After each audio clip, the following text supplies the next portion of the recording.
Minecraft is a game with no story, no progression or skill trees, and no real ending in sight. So why, after over a decade, is Minecraft still a game that you can play again and again and never want to quit? The answer comes in 4 parts: Minecraft's creative use of fine-tuned dopamine reinforcement loops, the absolute freedom that comes with the sandbox nature of the game, Minecraft's unique interaction with nostalgia, and the Minecraft community itself. If that sounds interesting, let me break it down for you. So sit back, relax, and enjoy the show.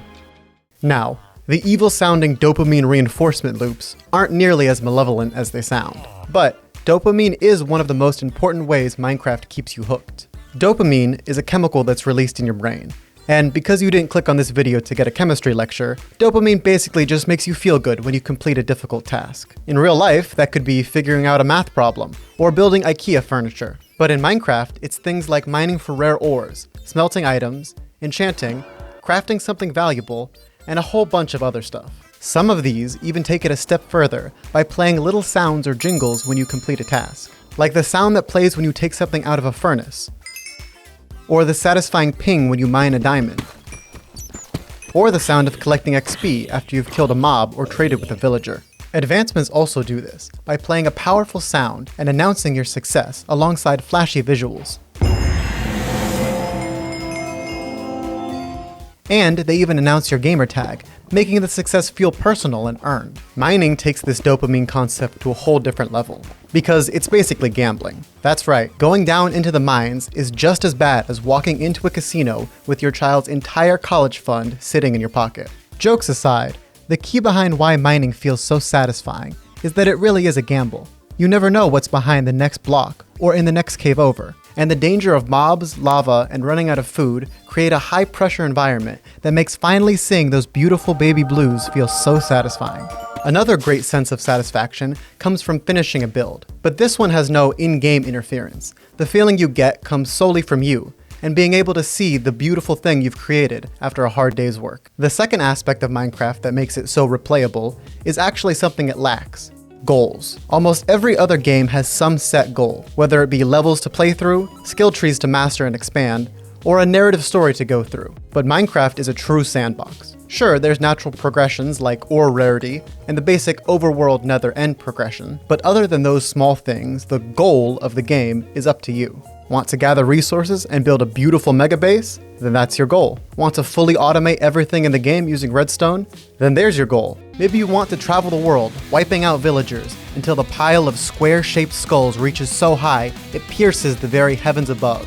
That's what you want to do? Well, then that's your goal. Now, the game does have natural forming progression loops. Basically, in every world, you're going to explore the world seed you were given at random, gather some resources through mining, farming, and trading, and build some type of base, even if that's just a giant chest monster in a field. And then you'll explore some more to find important points of interest in your world. But what makes this progression loop so enticing and replayable is its randomness and its simplicity. You never know what spawn you're gonna get, or where your exploration will take you. Maybe you set out with no plan at all, and get inspired by a beautiful piece of scenery that you think would look much better with a hobbit hole. Or maybe you feel that you never want to farm anything again, so you build a massive worldwide trading hall.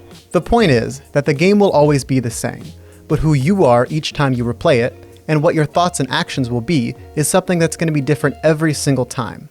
The third element of what keeps this game so popular is nostalgia. Now, nostalgia is something that will work for anything we've experienced in the past. Games, movies, even some weird ice cream flavor like black licorice. But Minecraft works exceptionally well with nostalgia for 2 reasons. The first one is that, because the game is so simple, it can be experienced at an extremely young age. Even if all you can do in your first world is tame a dog and build a little wooden shack, that's still your dog, and that's still your shack that you made with your own 2 hands. And both of those are memories you'll keep forever.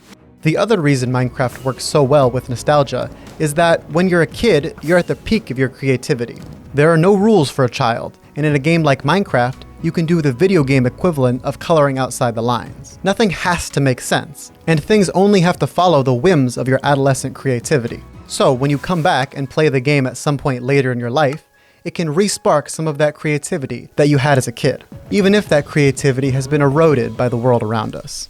The final reason I can see that keeps us all coming back is the Minecraft community. Servers, multiplayer minigames, mod packs, or even self-made challenges can all give you a completely different experience while playing the same game. You could play a different version of Minecraft every single day, using a combination of different mod packs and servers, and you would grow old and gray before you run out of new combinations to experience. At the same time, the community in the form of YouTube and forum posts loves discovery, innovation, and creation. Redstone is the best example of this, because almost every single redstone machine, from farms to smelters to world eaters, all came from someone in the redstone community. Remember, redstone is not some set game mechanic that you can level up.